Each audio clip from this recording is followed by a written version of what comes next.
ఈరోజు ఎక్కడైనా జరిగిన ఏ ఇన్సిడెంట్లోనైనా చైల్డ్ అబ్యూజింగ్స్లో ఇమ్మీడియట్గా మేము అరెస్ట్ చేసి పోక్సో యాక్ట్ కింద వాళ్ళని లోపల పెట్టి రిమాండ్కి పంపించి ఇమీడియట్గా స్పెషల్ కోర్టులు కూడా ఏర్పాటు చేసి వాళ్ళకి అతి తొందరగా శిక్ష పడేటట్టు కూడా చంద్రబాబు నాయుడు గారు ఆదేశాలు జారీ చేశారు.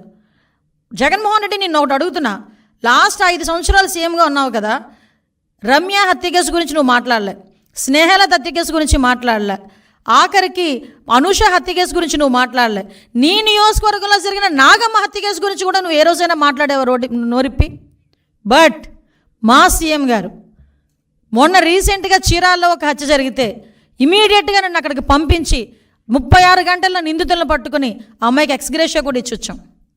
ఇప్పుడు కూడా చైల్డ్ అబ్యూజింగ్స్ ఎక్కడైనా జరుగుతున్నాయి, చిన్నపిల్లల మీద అఘాయిత్యాలు జరుగుతున్నాయి అని సంఘటన తెలిసిన వెంటనే నాకన్నా ముందు ఆయన స్పందిస్తున్నారు, ఆయన మాట్లాడుతున్నారు పోలీస్ డిపార్ట్మెంట్ వాళ్ళతో. అది అడ్మినిస్ట్రేషన్ అంటే. అసలు ఏ రోజు కూడా ఈవెన్ గాంజా మీద కానీ చిన్నపిల్లల మీద హత్యలు రేపుల మీద కానీ ఏ రోజైనా హోమ్ డిపార్ట్మెంట్ని కూర్చోబెట్టి ఒక రివ్యూ అయినా చేసావా? నువ్వు ఈరోజు లా అండ్ ఆర్డర్ గురించి మాట్లాడుతూ ఉంటే, నీతులు చెప్తా ఉంటే సిగ్గు అనిపించట్లేదా? మేము సిగ్గుపడాలా ఈరోజు?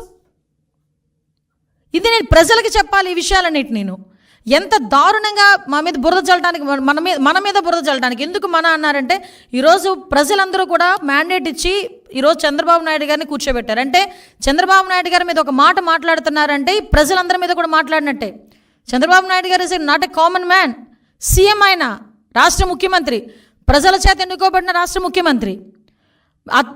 మీకు ప్రూవ్ ఉంది, మాట్లాడండి, మేము సరిదిద్దుకుంటాం. ఎస్, ఇది ఇలా జరుగుతుంది, మీరు చెప్పండి, నిజమైతే కనుక మేము యాక్షన్ తీసుకుంటాం. యాక్షన్ తీసుకోకపోతే మీరు మాట్లాడండి. అంతేగాని ఒక వర్గ విభేదాల మధ్యలో జరిగిన వినుకొండ ఇష్యూని బేస్ చేసుకొని ఈరోజు ఒకసారి అక్కడికి వచ్చి కూర్చొని నేను నాకు నోటుకు వచ్చినట్టు మాట్లాడతానని మాట్లాడి దాన్ని ప్లాట్ఫామ్ కింద తీసుకొని జగన్మోహన్ రెడ్డి ఉండుంటే వసతి దీవెన వచ్చేది. అరే అసలు నువ్వు ప్రమోషన్ ఏంటి నాకు అర్థం కాదు. జగన్మోహన్ రెడ్డి వచ్చింటే వసతి దీవెన వచ్చేది, జగన్మోహన్ రెడ్డి వచ్చింటే అది వచ్చేది, జగన్మోహన్ రెడ్డి ఇది వచ్చేది అని నువ్వు ఒక ప్లాట్ఫామ్ క్రియేట్ చేసుకుని దాని దగ్గర మాట్లాడడానికి ప్రయత్నం చేస్తున్నావు తప్పించి నిజంగా ఒక కన్సెంట్తో మాట్లాడే పరిస్థితి ఎక్కడ కూడా కనిపించలే. అంత దూరం వచ్చావు, ఫోటోలు చూపించావు, అది చేసావు, ఇది చేసావు, నీ నాయకుడు అంటున్నావు, నీ కార్యకర్త అంటున్నావు, నీ దగ్గర బోల్డ్ ఆస్తుంది, రూపాయి ఎందుకు ఇవ్వలేకపోయావు? తోట చంద్రయ్య చనిపోయినప్పుడు ఆర్థిక సహాయం చేయలేదు తెలుగుదేశం పార్టీ. నాకు తెలిసి 25 లక్షలు 30 లక్షలు ఇచ్చారు, ఇంకెక్కువ ఇచ్చినట్టున్నారు, దగ్గర ఎక్కువ ఇచ్చారు. అంటే నేను ఎందుకు చెప్తున్నానంటే, నువ్వు నిజంగా భుజాన్ని వేసుకొని నీ కార్యకర్తని నువ్వు భుజాన్ని వేసుకొని ఆ రోజు వచ్చేసి శాంతి భద్రతల గురించి, లా అండ్ ఆర్డర్ గురించి, ఆటవిక పరిపాలన సాగుతుందని నీ నోట్ నుంచి అలాంటి మాటలు వస్తుంటే, అలవాటుగా వచ్చేస్తుంటే అలాంటి మాటలు నిజంగా నవ్వొస్తుంది. ఈరోజు నేను ఒకటే చెప్తున్నా, అప్పీల్ చేస్తున్నా పబ్లిక్కి కూడా, దయచేసి ఒక్కసారి మీరు కూడా ఆలోచన చేయండి. ఒక రాక్షసుడు, ఒక సైకో పరిపాలన చేసిన వ్యక్తి, సొంత సీఎం కుర్చీలో కూర్చోవటానికి సొంత బాబాయిని కూడా హత్య చేయించిన వ్యక్తి, సీఎం కుర్చీలో కూర్చోవటానికి ఒక దళిత యువకుడిని కోడికత్తి నెపంతో, కోడికత్తి శ్రీను, ఆ కోడికత్తి నెపంతో ఒక హత్య కావాలని అతని మీద హత్యా ప్రయత్నం చేయించుకొని 5 సంవత్సరాలు కూర్చున్న వ్యక్తి, కనీసం అతన్ని విడిపించడానికి ఏదో ఒక్కరోజు కోర్టుకు వెళ్ళినా కూడా అతనికి బెయిల్ వస్తుందంటే 5 సంవత్సరాలు కూడా బెయిల్ రాకుండా చేసిన వ్యక్తి ఈరోజు మన దగ్గరకు వచ్చి నీతులు చెప్తున్నాడు. మళ్ళీ సీఎం కుర్చీలో కూర్చోడానికి గులకరాయి వేషాలు వేశాడు. అవన్నీ కూడా ప్రజలకు తెలిసినాయి. అఫ్కోర్స్ అదృష్టం కొద్దీ అది ఎవరు కూడా నమ్మలేదు. ఒక సొంత బాబాయిని హత్య చేసినప్పుడు హత్య చేయించిన వ్యక్తిని అవినాష్ రెడ్డిని ఈ తప్పు చేసుండకపోవచ్చు, నాకు తెలిసి చేసుండకపోవచ్చు అని ఒక వ్యక్తిని, అనుమానాస్పదంలో ఉన్న ఒక వ్యక్తి గురించి ఒక సీఎం పొజిషన్లోని ఒక స్టేట్మెంట్ ఇవ్వగలిగాడంటే అతని తాలూకా సైకో నేచర్ ఒకసారి ఆలోచించండి. క్రేజు ఏమాత్రం తగ్గలేదు. ఎవడైనా మనిషి అన్నాడు, మృగజాతి పుట్టాడు తప్ప, ఇదిగా తప్ప ఎవరైనా మనిషి అన్నాడు. విపత్తుల్లో వినుకొండలో ఒక సంచలనం జరిగితే జగన్ క్రేజు ఏమాత్రం తగ్గలేదు అని ఎక్కడైనా ఏ పేపర్లైనా వేస్తారా, ఏ టీవీలైనా వేస్తారా? ఒకసారి యూట్యూబ్లో తొంగి చూడండి ఒకసారి. అది ఎంతవరకు సమంజసం? ఇందుకు గత అతను ఓడిపోయింది, ఇందుకు గత అతను 11 సీట్లు వచ్చింది. ఇంకొకటి 3వ సినిమా లోపల పోయాడు, లోపల డ్యాన్స్ వేస్తుంది, లోపల గుండెకాయ కొట్టుకుంటుంది, జగనన్న జగనన్న జనమంతా నీ వెంటే. జగన్ ఉంటే ఆడిపోయినారు, జనమంతా నీ అంటుంటే 11 సీట్లు ఎందుకు వచ్చినాయి నీకు?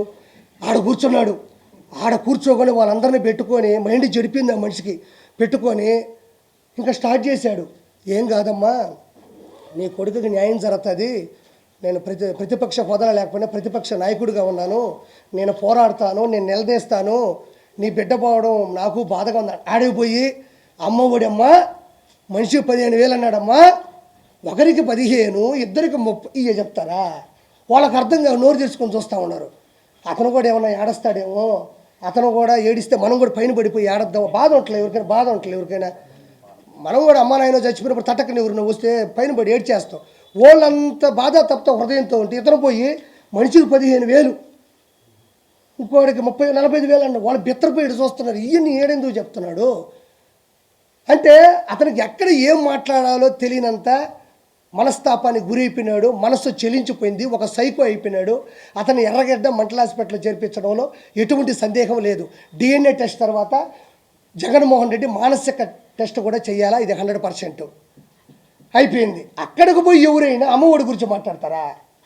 దాని తర్వాత బయటకు వచ్చాడమ్మా, బయటకు వచ్చినప్పటి నుంచి వణకుతున్నాడు ఆ మనిషి. ఎందుకంటే అక్కడ ఉండేది ఒక సాక్షి మాత్రమే కాదు కదా, 100-150 సేవలు ఉన్నాయి. ఎవరు ఏమడగతారో ఏది అడిగితే మనం సమాజం చెప్పండి టకటకట పెట్టేశాడు అంతే. ఇంకా టకటక 1 by 1 వెళ్తున్నాడు. ఇది తప్పు. కళ్ళు మూసు కళ్ళు తెరిస్తే మన ప్రభుత్వం వచ్చేస్తుంది. రాష్ట్రపతి పాలన కావాలా, EVM ట్యాంపరింగ్లు, ఫస్ట్ ప్రత్యేక హోదా కావాలా, తర్వాత ప్రతిపక్ష హోదా కావాలా, తర్వాత EVM ట్యాంపరింగ్లు, ఆ తర్వాత కళ్ళు మూసి కళ్ళు తెరిస్తే 5 సంవత్సరాలు అయిపోతాయి. ఆ తర్వాత రాష్ట్రపతి పాలన కావాలా. పెట్టుకున్నాడు, చదువుకుంటూ వెళ్తా ఉన్నాడు. పాపం ఎవరో ఒక వ్యక్తి వచ్చి మధ్యలో సార్ అన్నాడు, నువ్వు ఆంధ్రజ్యోతి అన్నాడు. సార్ అంటే మొహం చూసిన తర్వాత కింద చూస్తే కదా ఆంధ్రజ్యోతి ఏదో తెలుస్తుంది. గబక్క నీది ఆంధ్రజ్యోతి అనే అతని మీద సీరియస్ అయిపోయినాడు. ఎందుకు సీరియస్ అయిపోయినాడు? అతను ఒకటి ఉన్నాడు, అది రాసుకుని అతను పంపించేసేయాలి. మీరు మధ్యలో క్వశ్చన్ అడిగితే మీరు ఏం క్వశ్చన్ అడతారు తెలుసా? సార్ మాచర్ల నియోజకవర్గంలో గుండ్లపాడు అనే గ్రామంలో తోటా చంద్రయ్యని జై చంద్రబాబు ఉన్నారని కట్టం కోసేశారు, అప్పుడు మీరు ఎందుకు పరామర్శించలేదు అని మీరు అడగతారని భయంతో మీ మీద కసురుకున్నాడు. అమర్నాథ్ గౌడ్ని ఒక 10వ తరగతి చదువుతున్న కుర్రాడు వాడు అక్కను పట్టుకొని ఏదో తప్పుడు మాట్లాడి ర్యాగింగ్ చేస్తే తట్టుకోలేక నిలదీస్తే కిరోసిన్ పోసి కాల్చేస్తే మీరు ఎందుకు పరామర్శించలేదని మీరు అడగతారని భయపడ్డాడు. అనంతబాబును ఒక ఎమ్మెల్సీ తన డ్రైవర్ సుబ్రహ్మణ్యం చంపి డోర్ డెలివరీ చేస్తే ఆ రోజు మీరు ఎందుకు వచ్చి పరామర్శించలేదని మీరు అడగతారని భయపడ్డాడు. జరిగిన రషీద్ హత్య జలాని అనే ఒక యువకుడి చేతిలో జరిగింది. మాకున్నటువంటి ఇన్ఫర్మేషన్, అటు పోలీసు వారి ఇన్ఫర్మేషన్ ప్రకారం ఇవి పాత పగలు. వాళ్ళకి మధ్యలో జైలు పంపాడని ఒక అతను, అందుకని పగబట్టాడని ఇతను, అతన్ని నడురోడ్డు మీద నరికి చంపారు. ఇది నిజంగా చాలా తప్పు, అది ఎవరు చేసినా సరే. కానీ మీరు దీనికి రాజకీయ రంగు పొలవటానికి ట్రై చేయకండి. మీరు ఫస్ట్ పాయింట్, వైసీపీ నేత జగన్మోహన్ రెడ్డి గారికి మర్యాదపూర్వకంగా చెప్పేది ఏంటంటే, ఇంతకాలం మీరు శవ రాజకీయాలు చేసే ఎంత దూరం వచ్చారు. జనాలు మీరు చెప్పే మాటల్ని నమ్మటం ఎప్పుడో మానేశారు. ఖచ్చితంగా ఈ హత్యకి సంబంధించి మేము కూడా ఖండిస్తున్నాం. ఖచ్చితంగా ఎలాంటి వ్యక్తులైనా సరే, ఈ వెనకాల ఉన్న వాళ్ళు ఎవరినైనా సరే పట్టుకొని కోర్టుకు తీసుకెళ్లి శిక్షించాలని మేము కోరుకుంటున్నాం. అయితే ఇంకొక విషయం ఏంటంటే, గంజాయి ఇన్ఫ్లుయెన్స్ తో కూడా ఉండుంటది ఎవడైతే చంపాడు అని కూడా బయట ఉంది. సో ఇలాంటివన్నీ రకరకాల వెర్షన్స్ వస్తున్నాయి.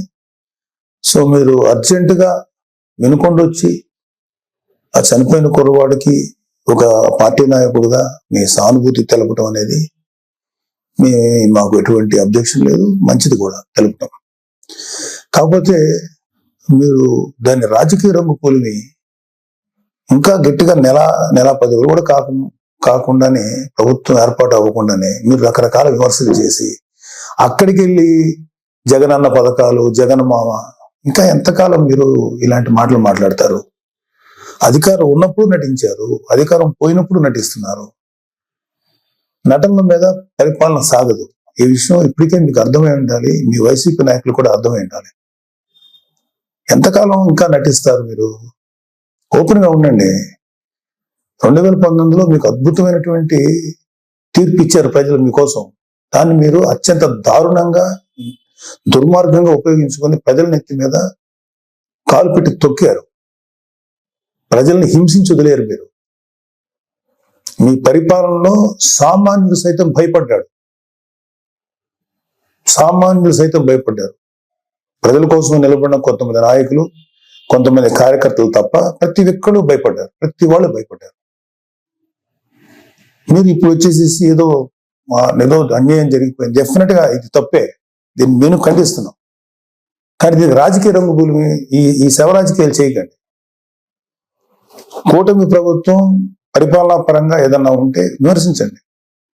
ఇంకా నెల కూడా కాకపోయినా సరే అది చేయలేదు ఇది చేయలేదు అన్నారు. ఓకే, అది ఎలా చేయాలో మాకు తెలుసు. కూటమి ప్రభుత్వానికి చేసి చూపిస్తాం.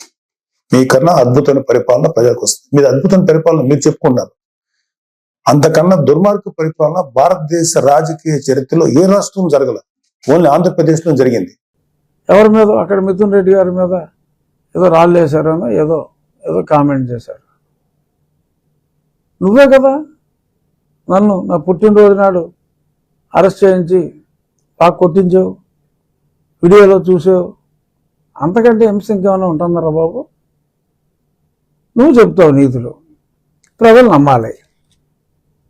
ఎన్ని అరాచకాలు ఎక్కడ ఎంతమందిని నీ సిఐడి గ్యాంగ్, నీ సునీల్ కుమార్ గ్యాంగ్ ఎంత ఎక్స్టార్షన్ చేశారు. ఈ చెప్పిన డబ్బులు ఇస్తావా, నీ కారులో గంజాయి పెట్టమంటావా, పెట్టి నా కొడక నిన్ను ఇంక అసలు బయటికి రావు అనే విధంగా ఎవరు మాట్లాడారు, ఎవరితో మాట్లాడారు అన్నీ ఉన్నాయి. ఏదో ఇప్పుడు ఏదో పెద్ద పత్తిలాగా అసలు నువ్వే పరిపించేమో ఒకరికి చెప్పి ఇంకొకరిని అనే అనుమానాలు కూడా మాకున్నాయి. ఇప్పుడు రాష్ట్రంలో శాంతి భద్రతలు లేవు. మరి ఢిల్లీ వెళ్ళి ధర్నా, ప్రతిపక్షాలకి పిలుపు. అప్పుడు నన్ను హింసించినప్పుడు నేను ప్రతిపక్షాలకి వేరే పార్టీ నాయకులు అందరికీ చెప్తే ఇదే జగన్మోహన్ రెడ్డి ఫోన్ చేసి అదంతా అబద్ధం, అది నమ్మొద్దు, అంత ధైర్యంగా కొట్టించి చూసినోడివి అంత భయపడిపోయావే. దాని గురించి నలుగురు ప్రశ్నించేటప్పటికి 4 ట్వీట్లు పెట్టేటప్పటికి అడిలిపోయావే. అది ఏదో పనులు చేసే ముందు ఉండాలి ఆ జ్ఞానం. సరే, ఇప్పుడు మా కేసు తేలిపోద్ది త్వరలో. కానీ ఇప్పుడు ఢిల్లీ వెళ్ళి ఇక్కడ అన్యాయం జరుగుతుంది, రాష్ట్రపతి పాలన కావాలా అంటే మీరు పొడుచుకుని చచ్చిపోతే రాష్ట్రపతి పాలన కావాలా? ఇంతకంటే సిగ్గు ఉంటుందా?